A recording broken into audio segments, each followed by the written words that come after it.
સોરિયાસિસના patient હોય ને તો આમાં પંચકર્મમાં પહેલાં અમારે દીપન પાચન ટ્રીટમેન્ટ કરવી પડે કે તમે તમારા સ્ટમકને તમારી પાચન શક્તિ વધારીએ, કારણ કે એમાં અમારે ઘી પીવડાવવાનું હોય છે 100 ml 200 ml થી 500 ml સુધી, ઘણી વખત લીટર સુધી.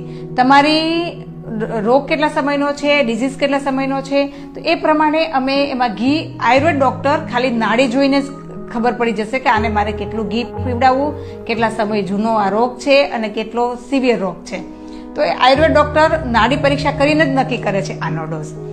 તો 100 ml થી 500 ml સુધી ઘી પીવાનું હોય એકોર્ડિંગ ટુ પેશન્ટ. તો એ ઘી 100 ml જેટલું ઘી પણ તમે ન પચાવી શકો, અને એક દિવસમાં ના હોય, એનો પ્રોટોકોલ હોય આખો. 4 થી 5 દિવસમાં ઘી પૂરું કરવાનું છે, એની સાથે થોડી દવાઓ એડ કરીને બધું આખું એની પ્રોસેસ કરવાની હોય છે.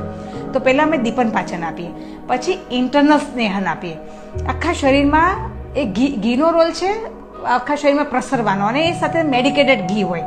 સ્કિનનો રોગ હોય છે, પંચતિક્ત ઘૃત આપીએ અમે.